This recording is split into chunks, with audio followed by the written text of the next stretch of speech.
नमस्कार मित्रों, learn with me पर पुनः आप लोगों का स्वागत है।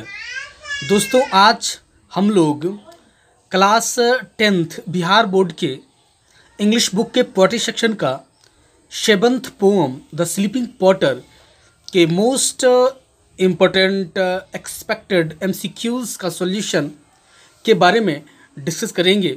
दोस्तों, यह वीडियो 10th क्लास के स्टूडेंट्स प्लस बिहार STET के कैंडिडेट्स के लिए यूज़फुल है।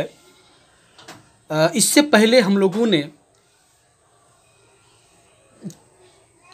6 चैप्टर्स के MCQs को कवर कर चुके हैं और आज इस चैप्टर के अंतर्गत MCQs का सॉल्यूशन देखेंगे। तो चलिए शुरू करते हैं। दोस्तों, द स्लीपिंग पॉटर मतलब स्लीपिंग मतलब होता है सोया हुआ, पॉटर मतलब होता है कूली, ठीक है ना। तो सोया हुआ कूली, और यह जो पोम है वह लिखा गया है लक्ष्मी प्रसाद देवकोटा के द्वारा। लक्ष्मी प्रसाद देवकोटा, ठीक है ना।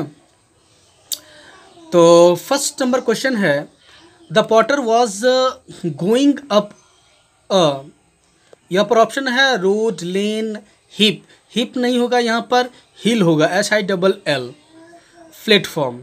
तो पॉटर जो है वह ऊपर जा रहा था, हिल के ऊपर यानी माउंटेन के क्लिफ पर उसे जाना था, ठीक है।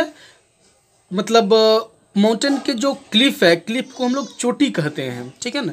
तो चोटी पर चूँकि उसका झोपड़ी था, ठीक है ना, HUT हट था, इसीलिए वहाँ पर उसे जाना है।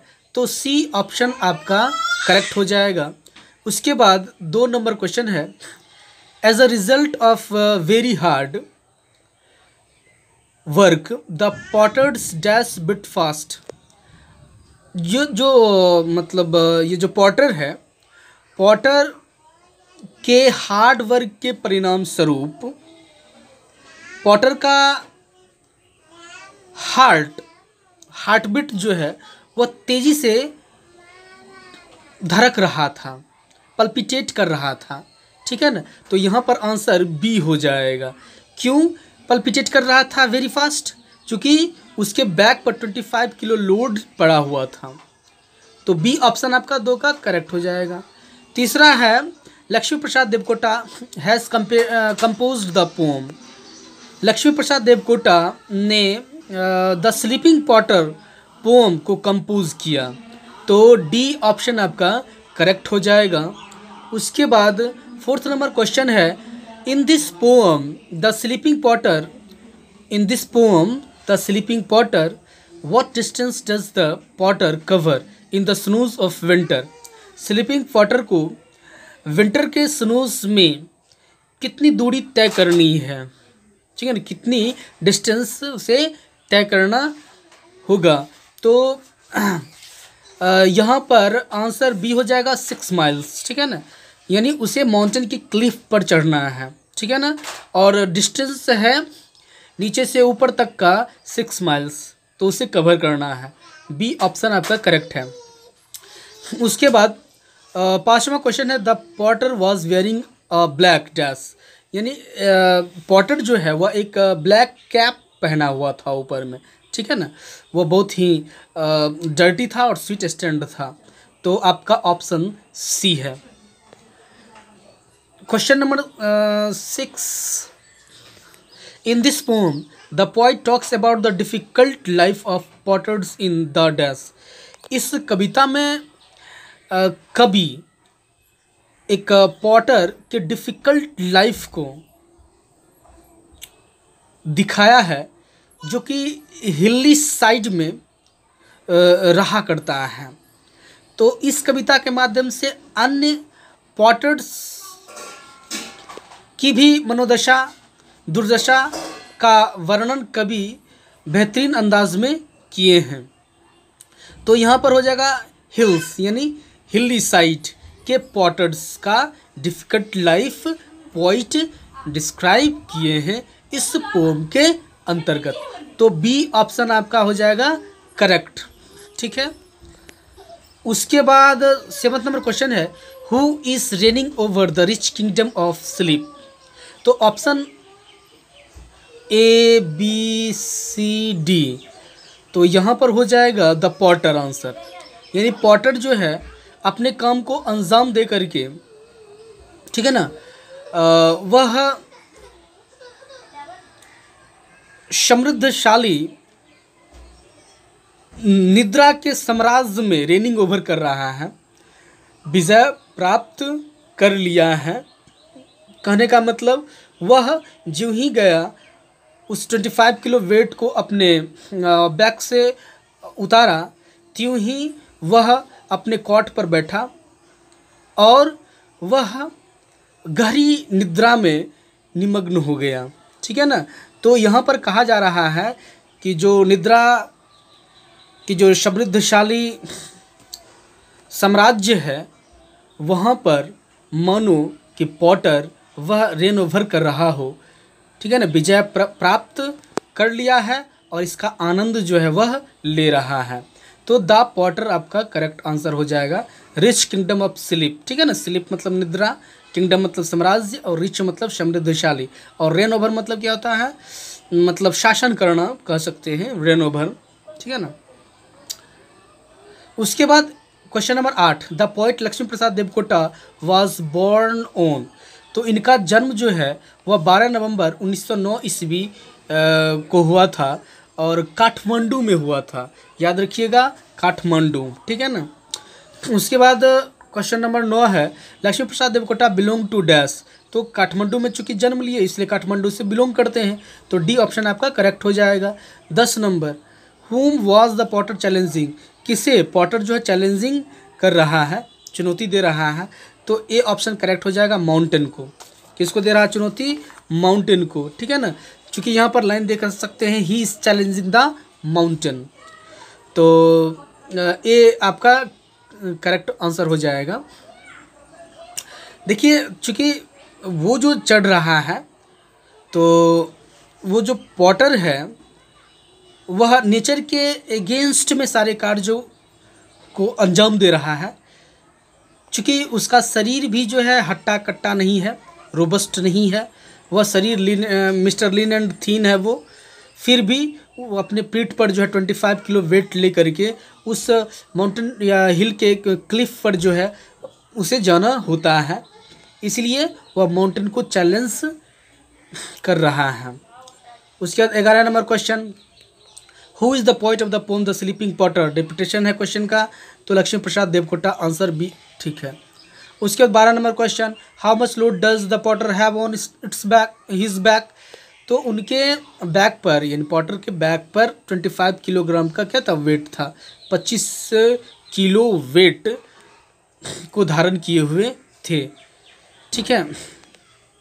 उसके बाद who is challenging the mountain, तो 30 नंबर क्वेश्चन का हो जाएगा द पॉटर, बी रिपीटेशन है क्वेश्चन का। उसके बाद 14 नंबर क्वेश्चन है, the Potter was challenging the, किसे चैलेंज कर रहा है पॉटर, तो माउंटेन को, डी ऑप्शन करेक्ट है। उसके बाद 15 नंबर क्वेश्चन है, the Potter was the proud कंकर ऑफ डैश।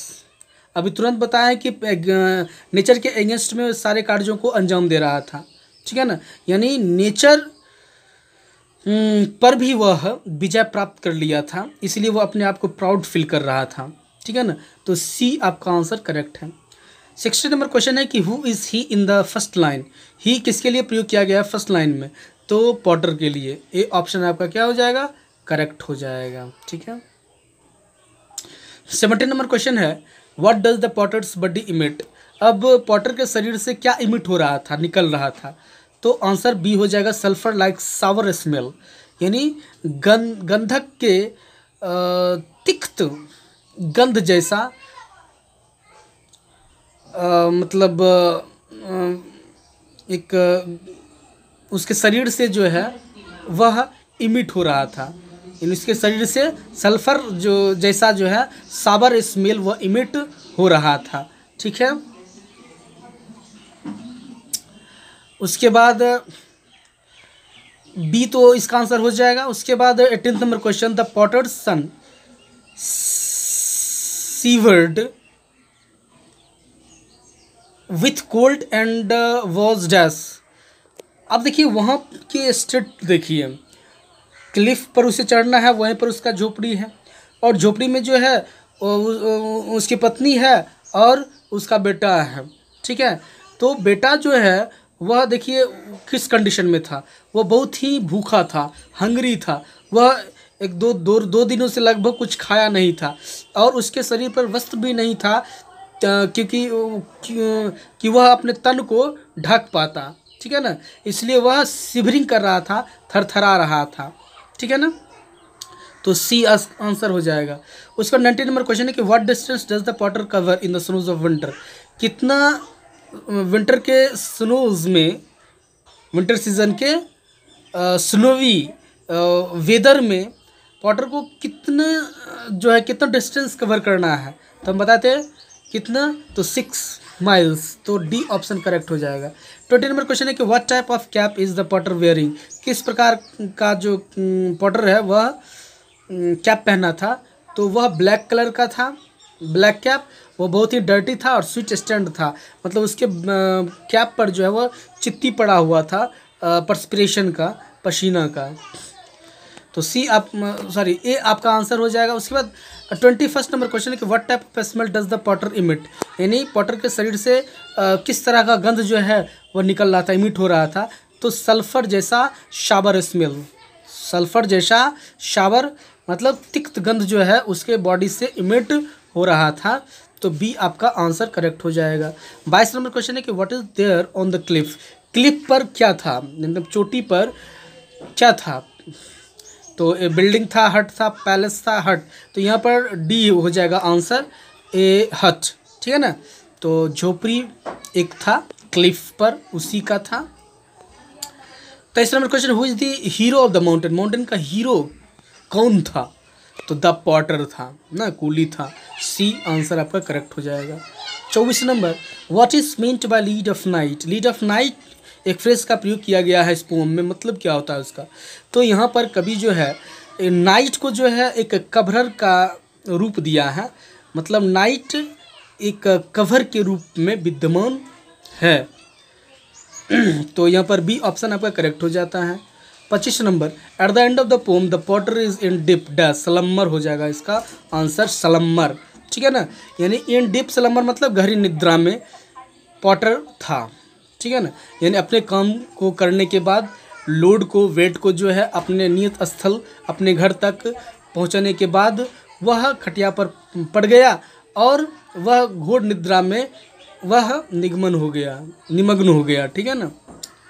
उसके बाद 26 number question, the sons mother was searching for.